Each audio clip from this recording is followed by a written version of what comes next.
Spielbeck, the Rabbi from Another Planet. Please like, share, and subscribe, and ring the little bell so you're notified when new videos drop. And Marvel Comics has just released Marvel Comics number 1000. It's a celebration of Marvel Comics over the last 80 years. There was no Marvel Comics 1 to 999. They just made up the whole 1000 thing. So it's essentially a bit of a cash grab. But okay, who cares? Yeah, if people want to buy it, they can buy it. And it's a anthology of, I think, 80 one-page stories with 80 different creative teams, I think. But what this comic does, better than anything else, it gives you an insight into the minds of today's comic creators working for the big two companies, Marvel and DC, which for me gives me an insight into why comic book sales have been hemorrhaging for the last, 3 or 4 years? And that is the creators don't understand what America is, or what heroism is, or don't know anything about the rest of the world. They really don't know much about anything. And this was really highlighted by one story in which they had a character, America Chavez, who was a shape-shifting alien, I think, and she ended up in America in a Latino community, and now she's taken on the persona of an American Latino who's a lesbian. And she thinks she was sent there by some divine force, even though obviously she doesn't believe in any form of deity, because that is ground zero for prejudice and racism. America today is ground zero for prejudice and racism, particularly at LGBTQ folks, or Latinos, or people of color. America is an irredeemably evil, racist place, and that's why she's there. And I think that's what the writers really, truly believe. I think that's what they think America is. And the only way one can really think that is through a combination of just deep, abiding ignorance that fueled from this overwhelming arrogance, this breathtaking arrogance, and ego, and pretty much all the lowest, basest parts of a human.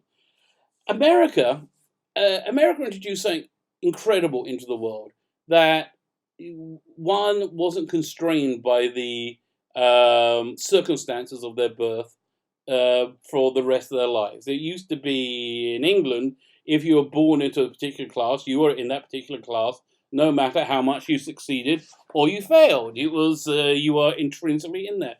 America is a place where if you work for it, and you work for it insanely hard, you can succeed. There are no obstacles to you succeeding where there were beforehand, and people do. They move up and they redefine their lives, and they move out of the circumstances of their birth. Of course, America isn't a perfect place. It isn't a place without prejudice, without any prejudice. It's not a completely level playing field. There are people with incredible privilege. Take J.J. Abrams' son, who just got the job writing a Spider-Man comic book, a miniseries, without any struggle whatsoever. But most people face an incredible amount of struggle to achieve any form of success. And some people have to struggle more, and some people have to struggle less. But people, generally speaking, have to struggle. But what makes America unique in the world is that it introduces the idea that you could struggle and you can succeed, and you can better yourself. You can better your life's situation. And so the ignorance that people don't understand this is, firstly, they don't know anything about the rest of the world. They don't know what it's like to go to a country where that doesn't exist. In mostly Arab countries, for example, there is no LGBTQ rights. There is no sexual equality or freedom of religion. Even in the most moderate Arab countries like Egypt or Jordan, you're not going to find a gay parade. You're not going to find a pride parade, are you? Of course not, because they would be killed. The culture there won't tolerate it. There are countries where things are far, far worse, and people live in abject poverty and slavery, which is probably why people who don't live in the Western world are clamoring to get into get into the Western world, clamoring in to into America. And I just think that this crop of writers don't recognize the intrinsic goodness and the greatness of the society they're from. Whereas every other crop beforehand, whilst they were critical of society, they did recognize it. I can't believe Stan Lee didn't see America as having faults and being great. The two things happen simultaneously. So I think the reason they believe this is because they don't understand what heroism is. And heroism is found within the struggle.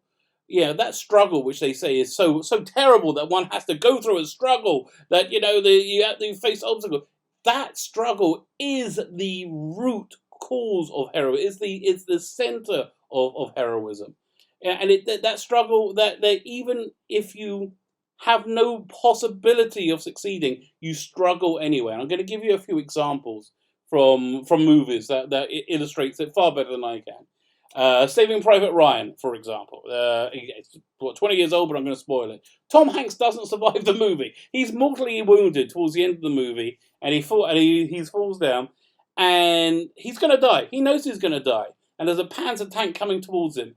And he still, if you remember the movie, pulls out his service revolver and just starts firing at the tank, even though he knows it's pointless.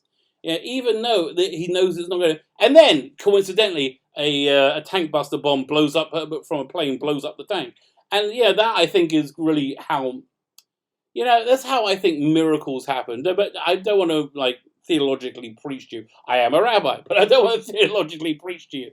But I think that's the miracles can only really happen when you have an insane dedication to a cause, and then reality does sometimes bend and warp. Another example of true heroism from superheroes would be Steve Rogers in the first Captain America movie, when he's before he's Captain America, when he's getting the crap beaten out of him, and he's like, I can do this all day. And then that's such an important part of that character. They touch back to that again and again when they bring him back in Civil War. I can do this all day. And it's the thing about Captain America that made him a hero wasn't his superpowers. It was that heroic spirit within him that would not quit. The best part of the first Avengers movie was after they fought off this incredible wave of aliens attacking Earth, and they think they defeated them. And then they just realize that was the first wave, and they all take a deep breath. They're in that circle, and they get ready to fight again, even though the odds are impossible. And that is true heroism. And drawing from modern day politics, which is always a terrible idea, but I'm going to do it anyway.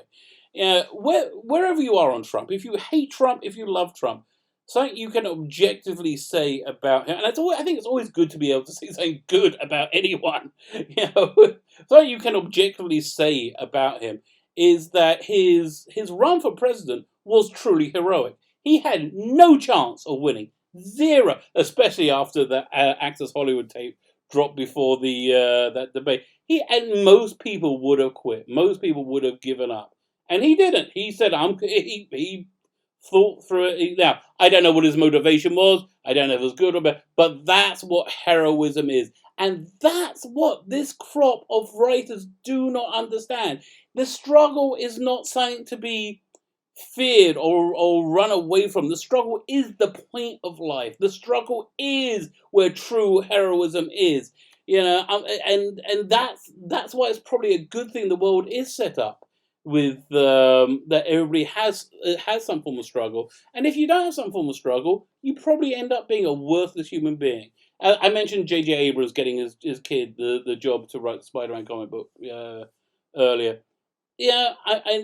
As a parent, I have 4 kids, and you want to do everything for your kids. And one of the hardest things for your kids is to say no. It really is. It's really hard.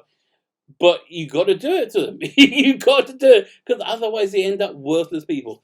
That boy, I can almost guarantee you, his personal happiness will be so much greater if his father said, "I'm not going to help you." And he made him make. He said, "Look, if you want, you make yourself an indie comic and try and market it and do it and go and fail and do it over and over and over again and keep doing it and wait and don't even use my name. Don't even use the Abrams name and see if you can break in and then get a shot. And then if he got to that same point, and it would have taken him another 10, 15 years, what do you think his level of happiness would be? It would be so much greater than it would be now. I don't think he's helped his kid at all by doing that. But that's what heroism is.